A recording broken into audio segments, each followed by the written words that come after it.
প্রশ্ন করেছেন আমার বয়স 14, আমার অনেক চুলই পেকে গেছে, এখন কি চুল কলপ করা যাবে? লিখেছেন হারিয়ে যাওয়া জিনিস সাদকা জারিয়া করে দিলে তা কি জায়েজ হবে? হারিয়া দ্বিতীয় তলা নুরানি মাদ্রাসা করা যাবে কিনা?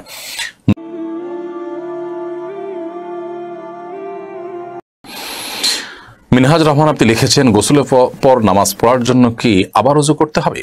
গোসলের পর নামাজ পড়ার জন্য আলাদা করে ওযু করার প্রয়োজন নেই যদি গোসলটা আপনি সুন্নাহসম্মতভাবে করে থাকেন।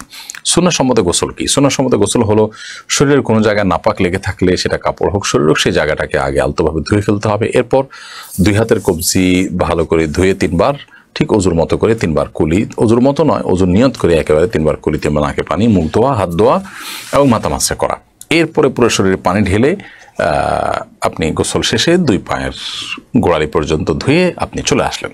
তাতে আপনার ওযু দিয়ে গোসল শুরু হলো, গোসল শেষ, ওযুর শেষ কাজটা পাও ধুয়ে আপনি বের হয়ে চলে আসলেন। এরপর আলাদা করে আপনার ওযু করার কোনো প্রয়োজন নেই। অনেকে অহেতুক এরপর আবার ওযু করতে থাকেন। একবার ওযু আসে, সেই ওযু আপনি থাকা অবস্থায় কোনো ইবাদতই করেনি, ওযু দিয়ে প্রয়োজন ছাড়া আবার ওযু করার কোনো মানে হতে পারে না। সেজন্য গোসলের পর ওযু করার কোনো প্রয়োজন নেই যদি সেটা সুন্নাহসম্মত গোসল হয়ে থাকে। যদি সুন্নাহসম্মত গোসল হয়নি, আপনি এমনিতে গোসল করে আসছেন অথবা গোসল করতে গিয়ে আপনার ওযু ভঙ্গ হয়েছে, বায়ু নির্গত হয়েছে, তাহলে সেক্ষেত্রে তো আপনি গোসল করে আবার ওযু করবেন। মোহাম্মদ আইমান আপনি লিখেছেন মসজিদের 2য় তলা নুরানি মাদ্রাসা করা যাবে কিনা?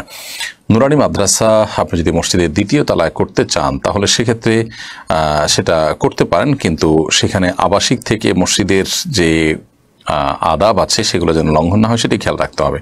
বাচ্চারা পড়ে চলে গেল, কোরআনের ইলম হাসিল করলো, এটা তো জায়েজ আছে। আর যদি আবাসিক থাকতে হয় তাহলে ইতিকাফের নিয়ত করে থাকবে, শরীরের অন্যান্য বিধিবিধান যেন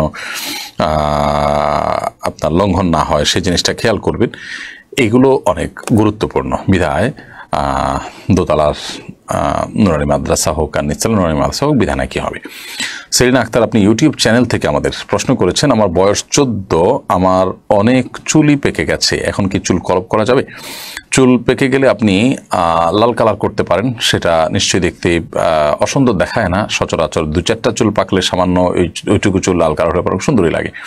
নবী করিম সাল্লাল্লাহু আলাইহি ওয়াসাল্লাম সাদা চুলকে অন্য কালারে পরিবর্তন করতে বলেছেন, তবে কালোকে পরিহার করতে বলেছেন। তিনি বলেছেন ওয়াজান্নাবু সাওয়া, তোমরা কালো কালার থেকে বেঁচে থাকবে। তো এই জন্য কালো কলব দিয়ে আপনি চুলের কালার পরিবর্তন করবেন না। বেগম ফেরদাউস আক্তার লিখেছেন হারিয়ে যাওয়া জিনিস সাদকা জারিয়া করে দিলে তা কি জায়েজ হবে? হারিয়ে যাওয়া জিনিস, যার জিনিস তাকে খুঁজে বের করে দিতে হবে। তাকে খুঁজে বের করার জন্য যত রকমের প্রক্রিয়া হতে পারে, প্রচেষ্টা হতে পারে, তার সবগুলো আপনাকে অবলম্বন করতে হবে। আপনি সকল প্রক্রিয়া, সকল প্রচেষ্টা অব্যাহত রেখেছেন, তারপরও আপনি খুঁজে পাননি বা পাওয়ার কোনো সম্ভাবনা নেই, তাহলে এবার তার পক্ষ থেকে আপনি দান করে দিতে পারেন। কোনো গরিব মানুষকে, গরিব দুঃখীকে বা দানের কোনো খাতে আপনি দান করে দিতে পারেন।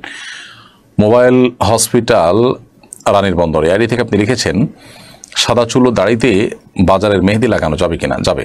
বাজারের যে আর্টিফিশিয়াল মেহেদি আছে লাগানো যাবে, যদিও এটার উপর দিয়ে মনে হয় যে আলাদা প্রলেপ তৈরি হয়, তারপর এটি লাগানো যাবে, কারণ এই প্রলেপটা আসলে কেমিক্যালের কারণেই মনে হয়।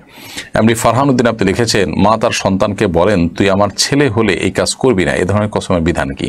এটা কোনো কসমের মধ্যে পড়বে না, তবে মায়ের এ ধরনের